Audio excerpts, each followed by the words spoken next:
After watching the 50 Cent produced Diddy documentary, did it change how you viewed Suge's role at all?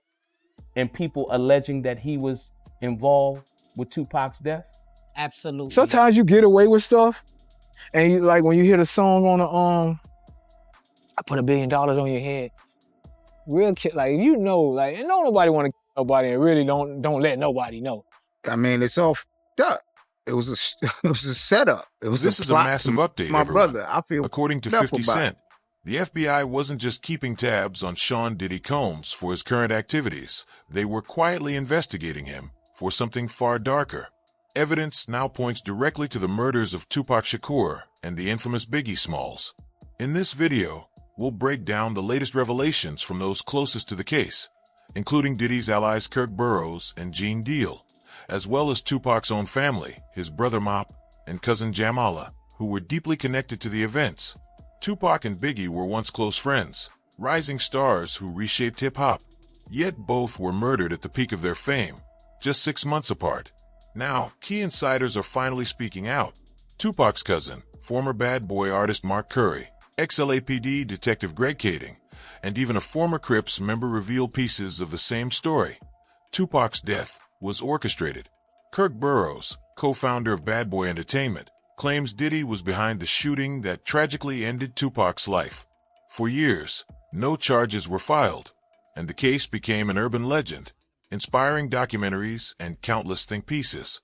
But it seems the FBI is finally closing in. The dominoes started falling in 2023, when Dwayne "Kef D" Davis was indicted in connection with Tupac's murder. Former LAPD Detective Greg Kading made a chilling statement in a documentary. The last men standing are really Kef D and Puffy Combs. During a recorded session with investigators, Kef D made explosive claims. He said that about a year before Tupac's death, Diddy allegedly stood in a room full of Crips and openly stated he wanted Tupac and Suge Knight dead. Kef D also claimed that Diddy later offered $1 million to make it happen. Claims that there is this ongoing conversation. It happens on 3 different occasions. But most specifically when he and Puffy are at this place called Greenblatt's Deli on Sunset. And they're there. Things have spiraled out of control. Puffy's really concerned about, you know, the welfare of his safety. And he tells Keefe D, man, I just need you to take care of this situation with Suge and Tupac. It's out of control. You know, Tupac's on vinyl talking about kill kids when they grow up. And, you know, it's just, it's just become this really serious conflict. And he says, I just need you to take care of him. And Keefe D's like, that's no problem. You know, that's what we do. And so an agreement was made, according to Keefe D, for an amount of money. And they kind of just let it go at that point in time. But of course, Keefe D knows in the back of his mind, this is what Puffy wants done. And they all end up out in Las Vegas. Suge's out there. Well, before you say that, there's a couple things I want to talk about for Vegas. So when you say that Keefe got offered an amount of money, according to him, was there a dollar amount?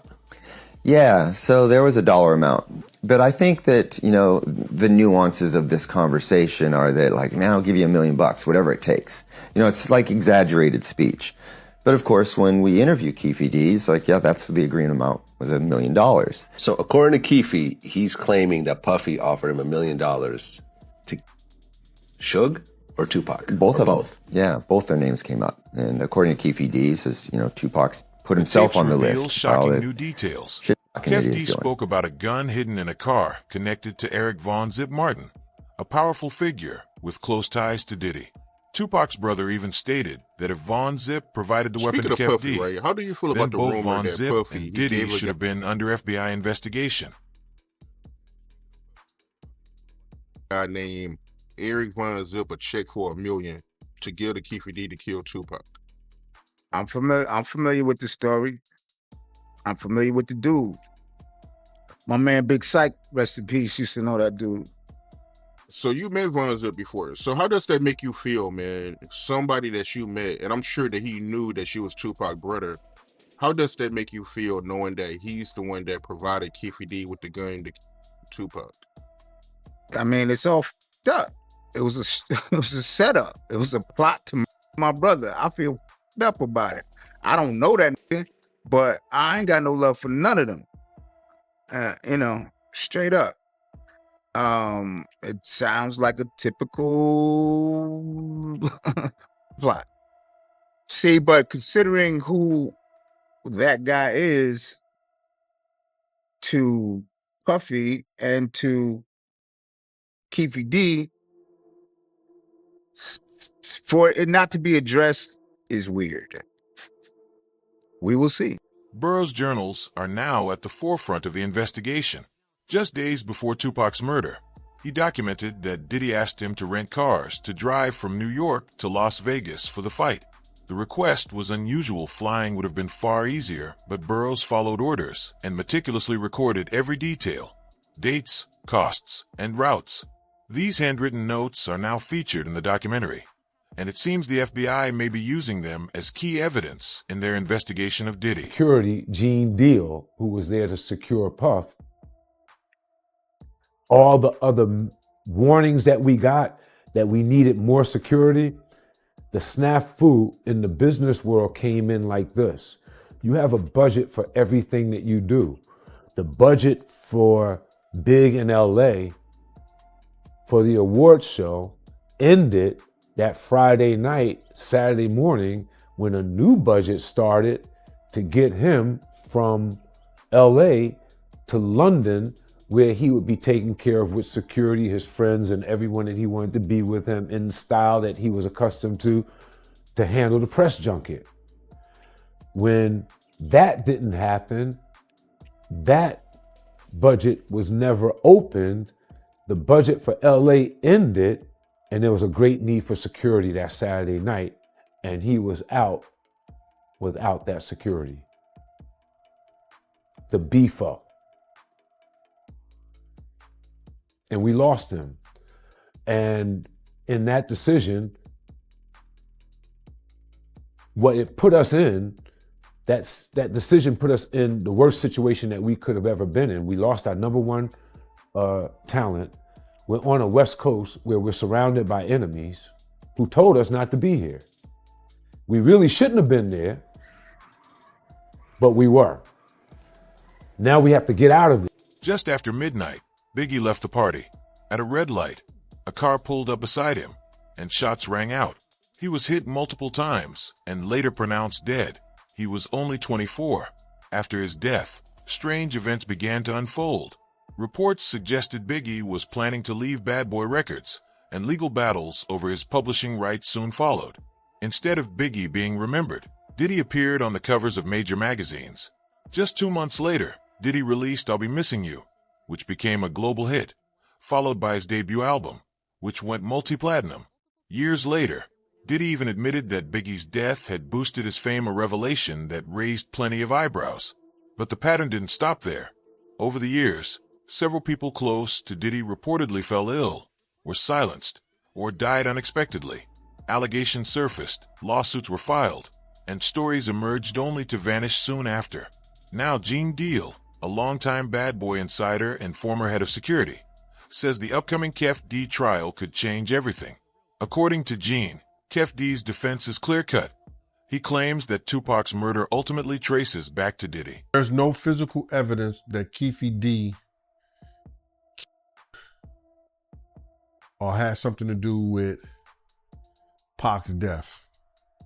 There's circumstantial evidence. There's people that could probably testify on what somebody told them or heard. So now, Keefe D, lawyers and them did a great job when they did trial by judge. Because the judge is looking for physical evidence. What ties Keefe D to Puff? What ties Keefe D to the Tupac? And how could they prove that either one of them has something to do with it? Somebody would have to get on the stand and say that I saw him, he told me, and they want to have to believe them. So, do they believe Keefe D? If he told a lot of different stories, you got to realize he may have told more than one or two stories, because he tell that story now. What about the stories he told prior to this? You understand what I'm saying? So you're going to look at that. You're going to look at, okay, did he get the money? Where's the money at? Who got the money? Who wrote the check? Who paid the money? Where did it come from? When did it come from? Gene points out that there's no physical evidence directly placing Kef D at the scene of the shooting. What exists are statements, second-hand accounts, and claims about conversations that allegedly took place. That's why Kef D's lawyers chose a bench trial over a jury trial judge's focus on hard evidence rather than emotional testimony. This raises a critical question. What actually links Kef D to Tupac's murder? For starters, Kef D himself has made admissions regarding Tupac. Keefe D's claim was an informant in 1997 who told investigators that Puffy had hired the Southside Crips to both Suge and Tupac, and that the Crip who was jumped at the MGM was in the group that had done the hit, and that they originally were going to do it at Suge's Vegas nightclub, but then decided to do it right away instead of waiting. This was exactly the same story that Keefe D told us a decade later. Very few people know that immediately after Tupac is shot and that white Cadillac is fleeing, one of the death row entourage, a guy named Alton McDonald, known as Buntree, chases after the Cadillac, and a second shooting takes place between the two vehicles. Alton McDonald's car is struck. In fact, within the Las Vegas murder files, there's a document that indicates that Alton McDonald's car had been struck by a bullet that night. In retrospect, that was probably the best thing that could have ever happened to Puffy. By Zip stealing the money, now Puffy isn't connected to that shit. Or else it would have been like a murder for hire or something, you know what I'm saying? The FBI said they were just Zip. So the FBI told you the said he same was a thing? dirty motherfucker, yeah. So the FBI told you that Zip kept that money as well? They said Zip's a dirty motherfucker. Everybody crossed you. You're the last one to know everything, even lawyers, your friends, everybody can cross. Gene says the case will only come together if someone steps forward and testifies. I heard this conversation. I saw this exchange. I know where the money came from, but even that is complicated. Over the years, Kef D has given multiple versions of a story, and each change forces prosecutors to re-examine every previous statement and justify why the latest version should be trusted. Gene explains that if investigators can prove money flowed from Diddy through intermediaries and eventually connected to Kef D, and if those involved confirm it, the entire case could shift. For years, Gene has maintained that Pac had to fight with Orlando Anderson. He come upstairs to the hotel room. First of all, when we get to Vegas, right, he flipped on me. He like, yo, move. Because I'm thinking when we get to Vegas, we're going to turn up. It's going to be all lit. But once we get there, he turned on me. Like, nah, Moo, I don't want you coming out. You and Kadada stay in the hotel and so forth. So I'm feeling the way. I'm like, oh, shit, ain't this, like, how you going to bring us out here? Now we got to stay in our rooms. So I'm rebellious, right? So I'm being rebellious, right? So Shook Pop comes in the room.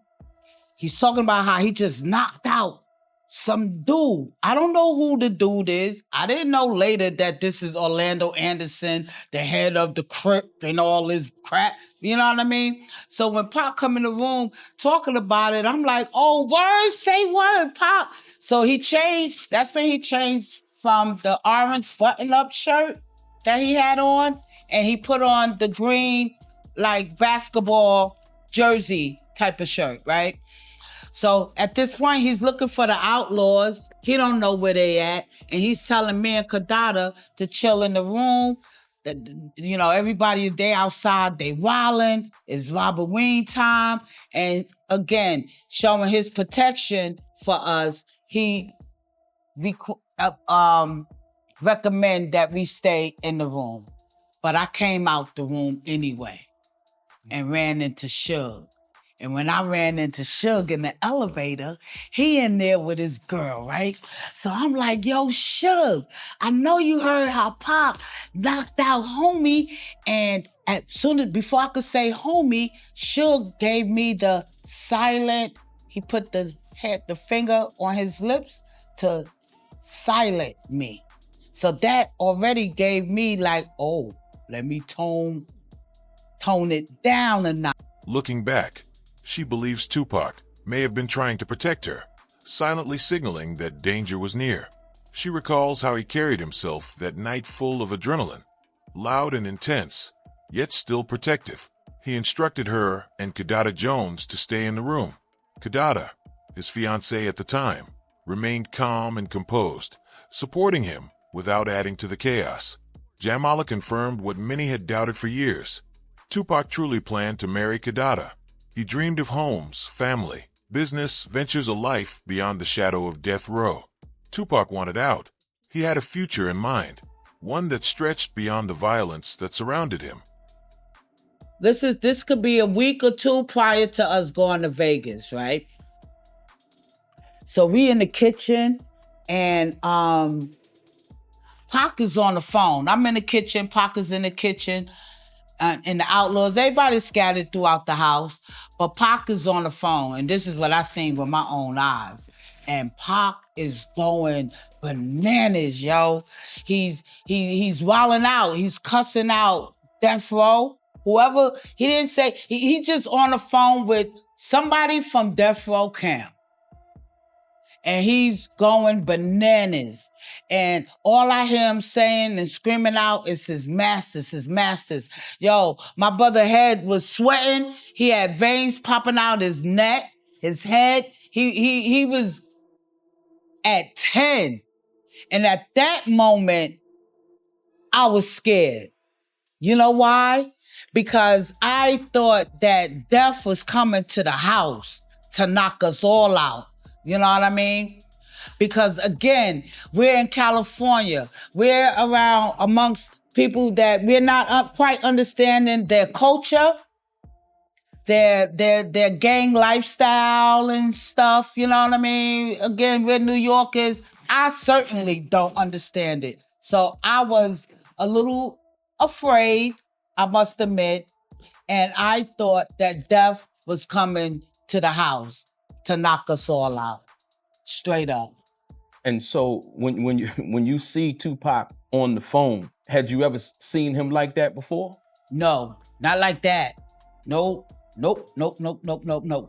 Not like where his veins is popping out his neck and out his bald head. No. Not that angry. And that's what scared me, because of the anger, the rage that he was pouring out. You know what I mean? And it was like I was just standing there stiff.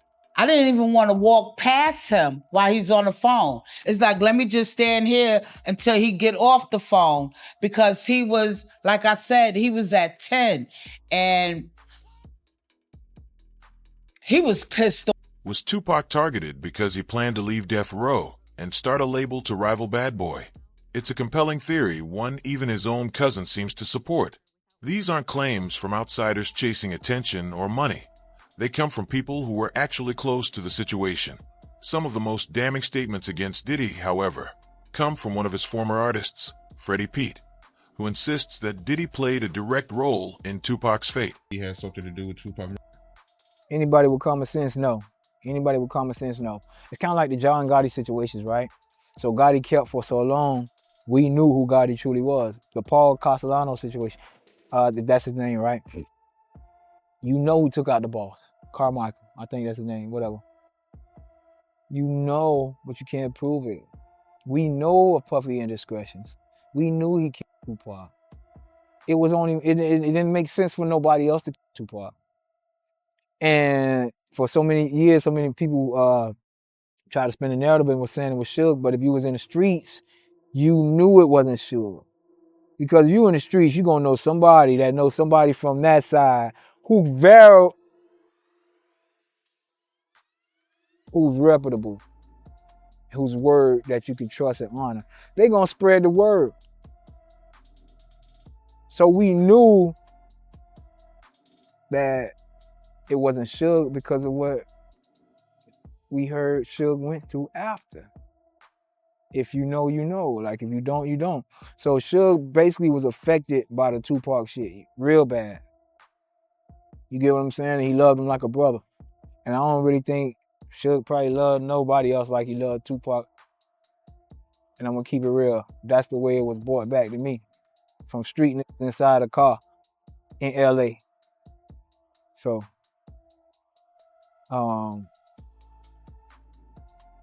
so many things that transpired since the Tupac situation, so many people's lives been affected, and Puffy just went on by this business. Freddie then highlights lyrics and old audio clips that went unnoticed for years. He says, sometimes the truth is hidden in plain sight, but you have to really listen. According to long-standing accusations, money played a central role in the events surrounding Tupac's death. You get away with stuff, and you, like when you hear the song on the I put $1 billion on your head. Real kid, like, if you know, like, and don't nobody want to nobody, and really don't let nobody know. Like, you want to tell somebody, your son, your brother, somebody, even if you got to keep it G, and the streets can never find out. You want somebody to know.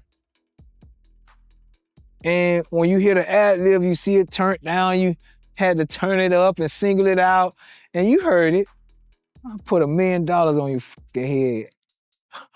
You know what I'm saying? Like, y'all, which was the accusations that is the money that he paid Zip, right? If I'm not wrong, the money that he paid Von Zip was the money that Keith. Only reason Puffy is not locked up is because Von Zip stole the money, which at the time seemed like a creepy thing, but came back to save Puffy's fucking life, because the motherfucker he was willing to pay turned out to be a rat years later, and that would have bit Puffy all in the ass. But see, let me tell you something I do know, and it's from me to any street nigga. Them souls do not rest. And that's what I want to tell Puffy, Boosies, all the people we know. They don't rest, bro. You see, shit just won't get right, or we just got so, that day you just waiting on that knock on the door, because them souls don't rest, bro. And we was misled, a lot of us was misled to hurt each other and be kingpins and guns and gangsters. It seems Kef D's trial this August will draw more attention than ever, and we'll be bringing you every update as the story unfolds. Will you be following the trial? Share your thoughts in the comments below.